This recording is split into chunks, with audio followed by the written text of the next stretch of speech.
What's going on, everybody? Giannovan94 here. Welcome back to the Bristol Beaufighter here on TwinBrit. This is episode number 3, and today, guys, we are going to go ahead and finish up the cockpit and attach everything inside the fuselage. We're going to prepare for next episode, which will be attaching the fuselage to the wings. Of course, we have to build the wings and all that great stuff, but that will be next episode. So today we're going to be starting here in the very front of the cockpit. Now, last episode we did pretty much everything except for the front control panel. We need to go ahead and get those things worked out and get those things fitted. There's also a very small rear control panel that we need to go ahead and install. This is going to be in the very back here by the observation area. I think we are looking pretty decent though. We have our fuselage parts all painted up and weathered down a little bit with our custom wash, and the cockpit tub itself looks decent enough. I do want to do some dry brushing to that, give it a little bit of wear. But really, guys, you're not going to be able to see a whole lot of detail in here. You're going to be able to see the majority of detail here in the front cockpit area, but not much in the rear. So we're going to jump right here onto the rudder pedals. Now, the rudder pedals attached to the back of the instrument panel just by one little locating tab. I've already airbrushed these. They're ready to go. We're just going to go ahead and glue that to the very back of this instrument panel, right like that. One simple tab, not a big deal. We also want to do some dry brushing on this, and there are decals that we're supposed to put on here to go ahead and represent the gauge faces, but I don't want to do that. They're super small. You're not really going to see them. It's really kind of overshadowed by the nose there on the Beaufighter. I'm really not that excited about trying to put these little tiny little decals on. So instead, I'm going to go ahead and do something a little different. But first things first, guys, we have to go ahead and dry brush. So we're going to use some Vallejo. This is the Model Air Chrome that we're going to be using here for our dry brushing. Drop a couple drops here in our paint pan, mix it up, and let's do some dry brushing.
With everything dry brushed here in the cockpit, we need to go ahead and finish up the instrument panel for the rear here. We're just going to drop a little bit of dry brushing across this gauge cluster. Now, I don't know what this is supposed to signify, but we need to go ahead and dry brush it anyway. Now, this is the way the front console looks currently. You can see it's quite a bit of detail for being something simple, and this fits right up inside the cockpit in the very front of that nose.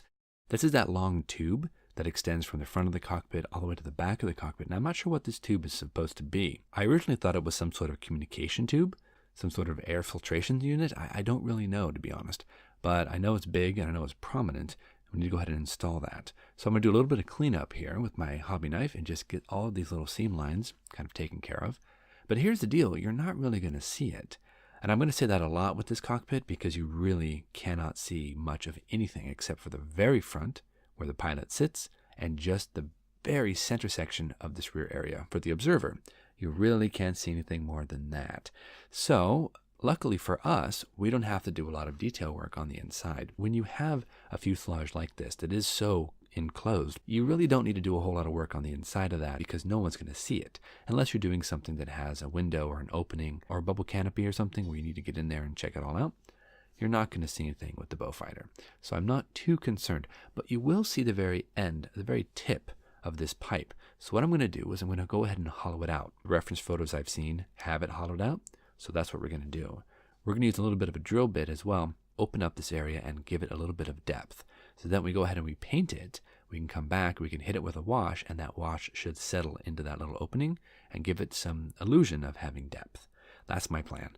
I don't know if it's going to look 100% perfect, but that's okay because like I said before, you're really not going to see a whole lot here in this front cockpit. I think it's going to be decent though. Now for paint, I plan on using this right here. This is Tamiya medium gray, and I'm going to be using this to just paint this large tube. Plus I don't have the proper color that they call out for, and I don't want to go spend a bunch of money for one little tube. So instead we're going to be using this medium gray, and then we're going to weather it down, of course, with a bit of a wash. So we're going to go with this medium gray and hope that works out just fine. It really should, because like I've said before, you can't really see a lot of detail. So I'm not too concerned about it. The front part, yeah, I want to make sure that's painted nicely and I don't get paint everywhere, and I give it a nice wash to kind of tone it down a bit, and then the end of it as well. But the middle section, I really honestly don't think we need to stress about it too much.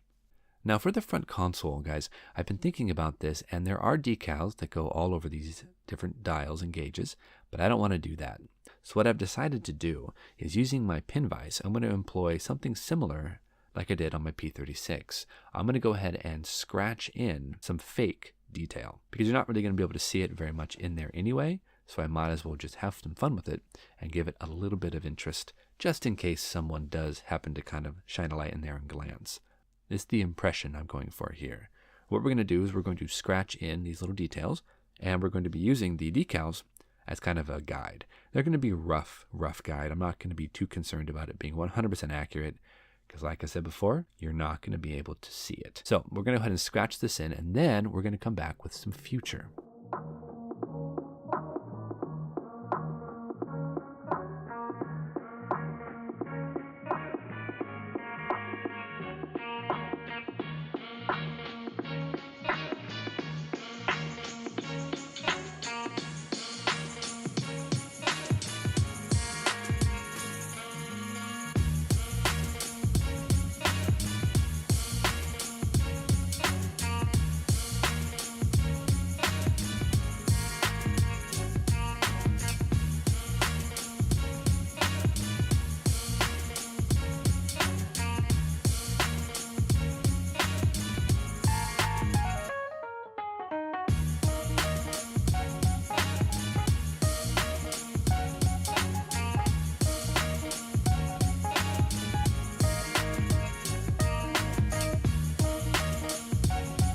Here we are, everybody. This is how the cockpit currently looks. We've got a little bit of dry brushing in there.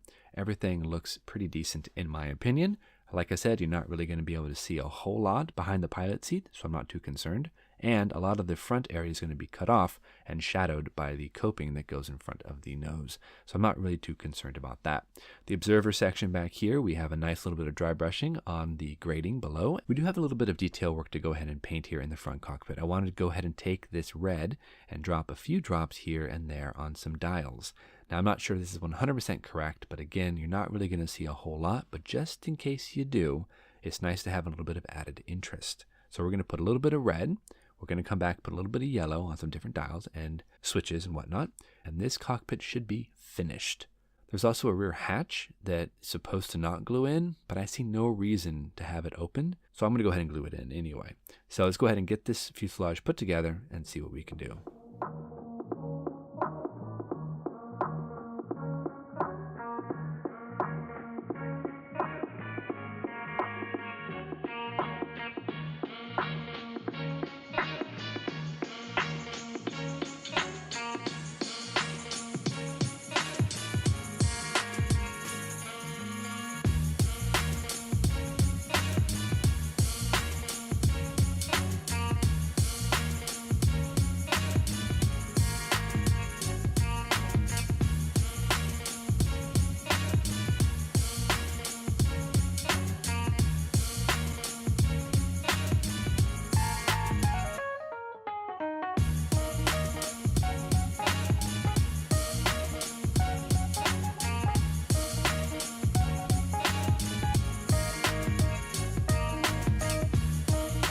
So the fuselage fits really well together. I don't really see any issues there. This is that hatch I was talking about.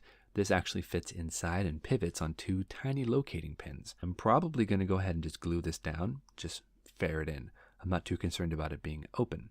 Nicely glued together, because we're going to be installing the wings next episode.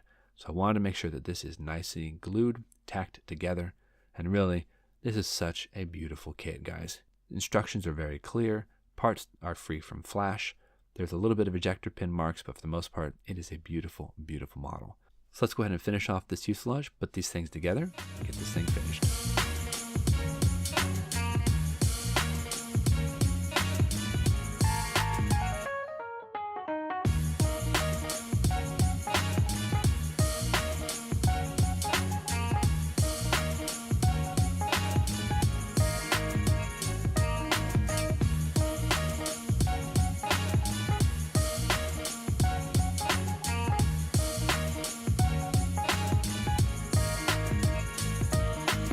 Sometimes, guys, when you're really excited about finishing a model, you can forget a part or two. I've actually forgotten to put on one part here. That's the gun sight. It's a clear part, and I'm not really too concerned about it because I can easily use my tweezers and fit this thing in, even though the fuselage is closed up. But we're going to go ahead and call it here, guys. The fuselage is together. We have to let it dry. Next episode, we're going to come on back and put together the wings, try to get those all straightened out. Thank you so much for joining us here on TwinBrit episode number 3. I'm really hoping you're enjoying this kit because I'm really enjoying building it. Thanks so much, guys. See you soon.